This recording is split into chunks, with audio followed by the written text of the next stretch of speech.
In the jungle of game boxes, there is so much to buy, so much to see and so much to play. But the question remains, what should you pick up or what should you avoid? In this video series I want to help you. Consider subscribing, hit that little bell because there's absolutely a jungle of these things out there. And if you have any questions, let me know in the comments, maybe I can help you out or just make another video. Because I just really love to help you out. When we're going to talk about the Super Console X, Gamebox, Pandora's Gamebox, there are so many names that make this jungle of devices absolutely like... it's going to be like a freaking mess. But in this video I want to take a close look at one of my favorite systems.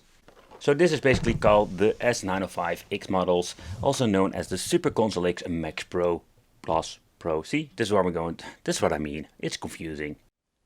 But still, it's one of my favorite devices because it does have like a very cool looking case and it comes in different form factors.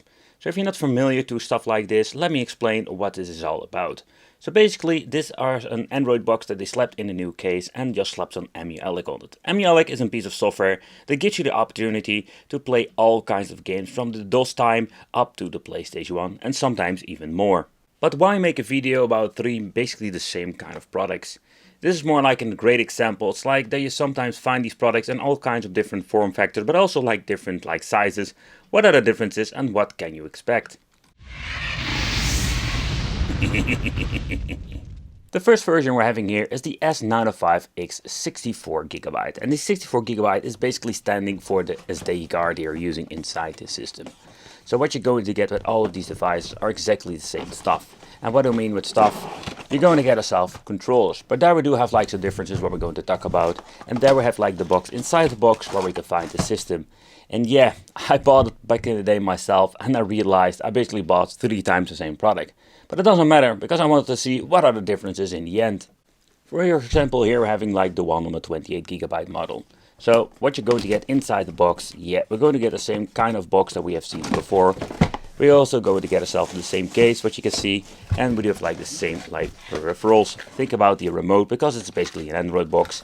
But what you can see over here, we do have like different controllers. Now we're going to get ourselves the PlayStation ones. And not last but not least, I basically put it on the box itself with a big marker, the 256GB. We're going to talk about later what's the difference with the sizes and what can you really expect for like getting a bigger SD card.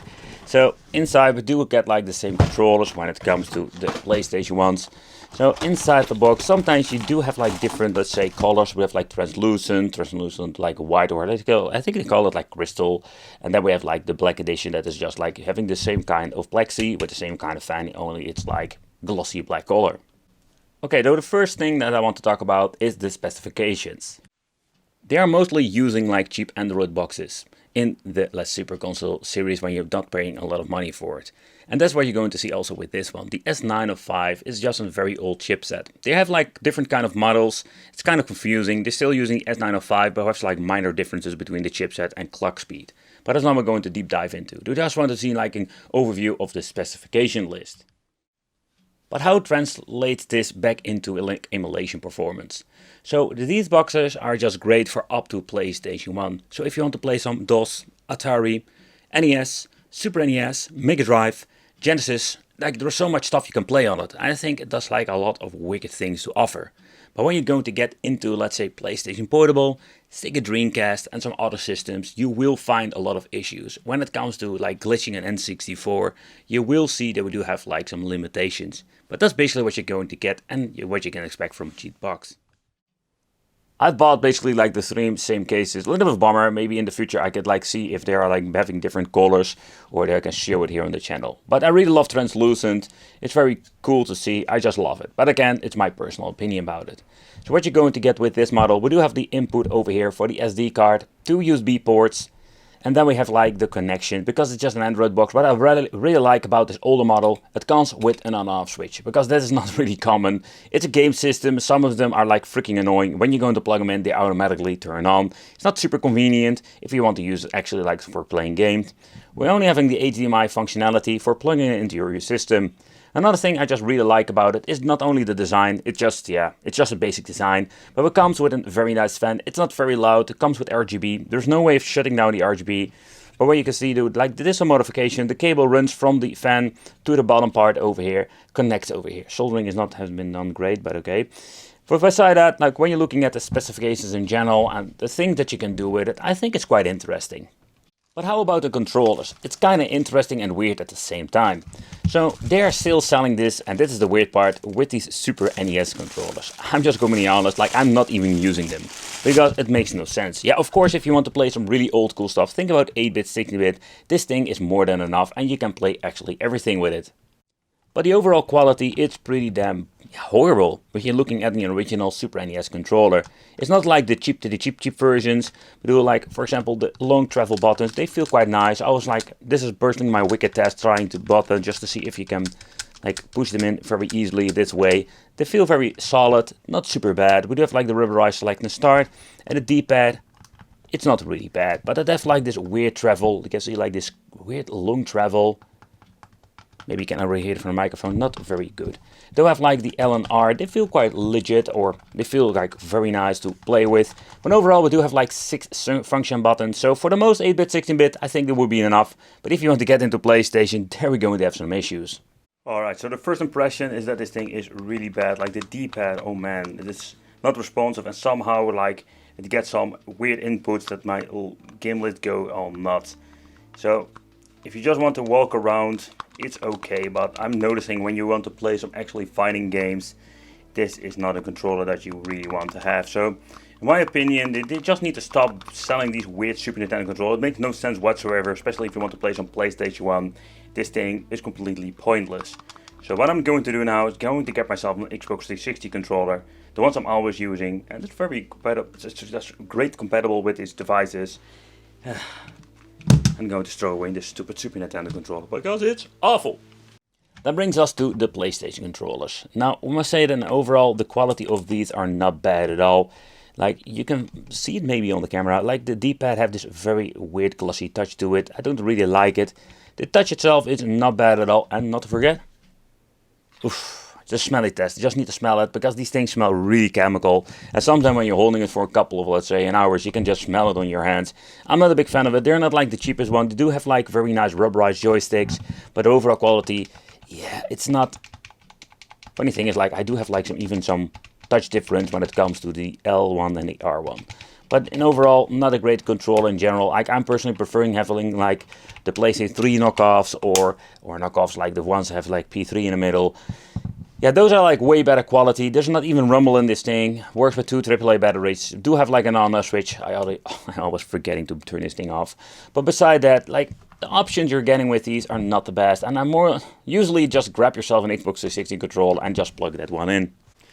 Maybe in your neighborhood you can pick up an old Xbox 360 controller, or you can buy maybe a new one. I did buy them from AliExpress. They were not like the same quality, but it's one of those like options you're having if you can't find a good used one. But these work like perfectly. I'm a big fan of the Xbox 360 controller personally, but again, like there are a lot of options for plugging in the controllers inside a machine like this. But okay, so what are we going to get with this device? So basically what you can do with the ME-LX side, it runs on 3.9, is a little bit of an older version now. It's a little bit of a bummer in my opinion, but still it doesn't spoil the fun because we can still play a lot of stuff that we couldn't play before with basic, let's say, game consoles from AliExpress and Pandora's boxes, stuff like that. So compatibility also for the really old stuff that is possible to play on this box. And of course, compared with other ones I've reviewed here on the channel, now we're having basically better cooling. And depending of course what kind of model. So we're going to test it out some games that most of the time have some issues when it comes to these cheap boxes, because this is basically what it is. Even this is just a brand new released kind of product. Still, they're using old low power chips. So let's start off with a really high demanding game, or high demanding. It's high demanding for cheap chips that they are using most of the time, let's put it that way. Sometimes we're going to get some mixed performance, especially when it comes to Atomus Wave. These are just really demanding. So let's play a part of the game just to see what are we going to get. Because especially with a later part of the game, you will see that it will start to stutter. The part like this.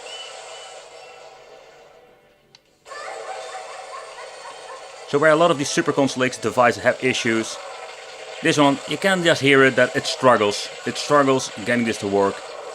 Maybe with some tinkering with the ME-LX you can get some better performance. But most of the cheap devices we have reviewed here on the channel have the similar issues.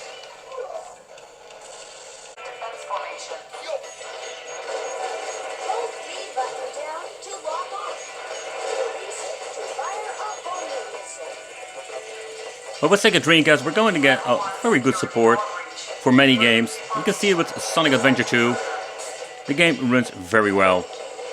So far so good, no stuttering whatsoever.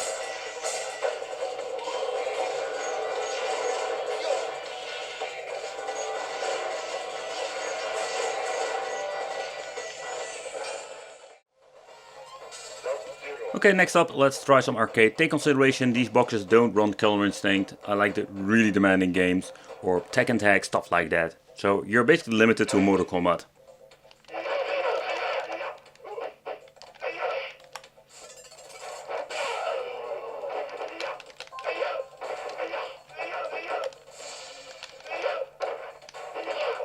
Oh, damn it! What?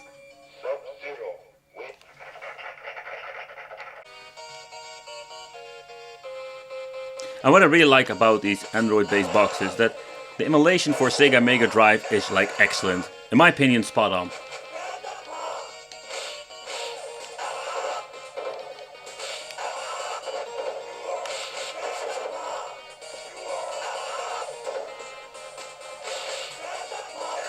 And basically all the old stuff will run just fine.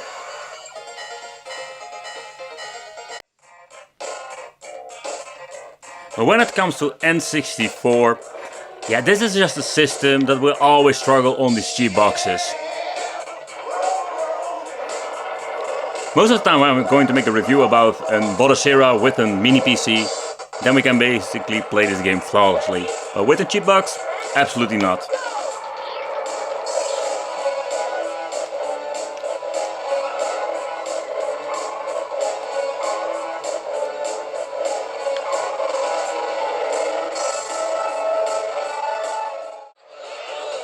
But with N64 it is not always that bad. These cheap boxes will run most of the games on just native resolution.